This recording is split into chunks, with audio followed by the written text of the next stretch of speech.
Hi all, welcome to a breakdown review of Berserk episode 4. Today we are going to discuss the following three topics. Number 1, our opinions about this episode. Number 2, what we think is going to happen in the next episode. And number 3, our favorite and the worst part of this episode. So guys, let's get it started. Says, what are your thoughts about this episode? The episode started with a dream that Guts had. We saw Casca burning alive and alert him. He woke up and immediately set off to find her. He went to the blacksmith's place, where he had left Casca after the events of the movies. This episode told us that the movies took place 2 years before the anime. After talking and discussing with the old blacksmith, Guts came to the realization that he was the one that left Casca behind and made revenge and hatred his sole purpose. He would rectify that by saving Casca and never leaving her again.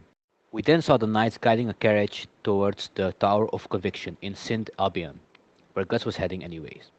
Here we saw Farnese traumatized and in denial from her mansion experience. Serpico, on the other hand, accepted what had happened and pondered what it all meant. A mob of villagers attacked the carriage seeking revenge for previous trails, and that's when some S&M boy band came and brutally incapacitated some of them. The big bad Lord Muscus introduced himself and, like expected for somebody with that face, immediately lobotomized a grieving villager. Another sicko named Farnese seemed to enjoy all of this. Just as the episode ended, we saw Casca. The poor girl is still mentally damaged and we know she is around dangerous people. What were your thoughts, Khan? I really like this episode, because it now feels that from now on the real story of Berserk is going to start. The story is going to resume the story that was told in the Golden Arc movies, which, by the way, I still recommend you to watch before watching this anime. Now, with this episode, we have kicked off the conviction arc of Berserk. This episode had some nice character development. For example, we see how Guts is changing his mission after talking with the old swordsmith Godos. After that conversation, Guts started to think about things and he was reflecting of how he was in the past 2 years. He found out that he is still living in hatred while Ricket had found a way to move on.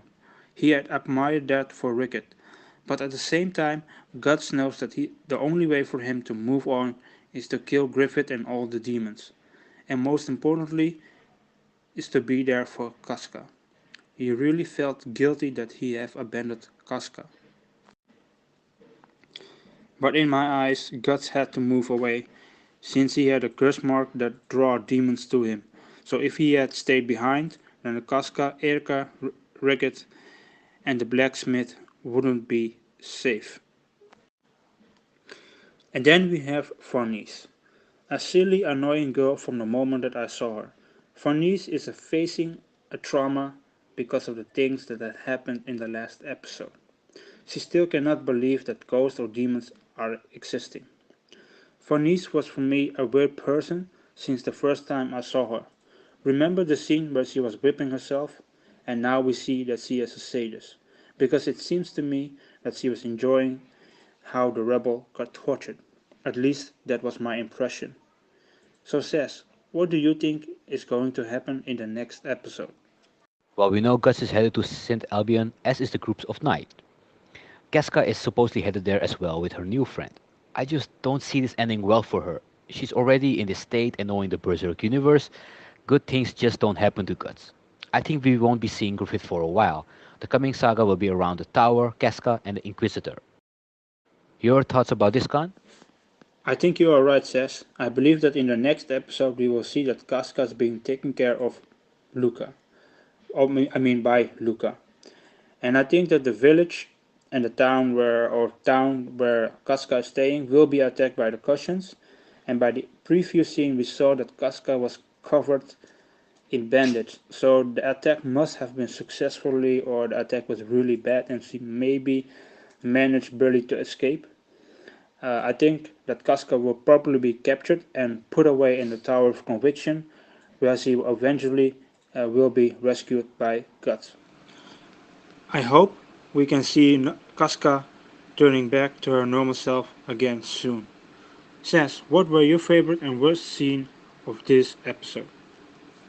My favorite moment was the old man and his wisdom that he shared with Guts. The worst moment was the way they handled the darkness residing within Guts. It felt like I was watching Naruto and his Kyuubi. Just a tease, nothing substantial. I'm interested in the demon bit, just make it feel less like an afterthought. What were your favorite and worst part, Con? My favorite scene was the one where Guts was reflecting about things that had happened in his life. It gave me more intel about who Guts is as a person. That being said, it was sad to see that Casca is still not alright. But for me, there were no bad scenes this time. Thanks for watching Anime Breakdown of Berserk. Join us next week for more breakdowns. Please subscribe, leave a comment, and remember, boy bands are deadly in leather.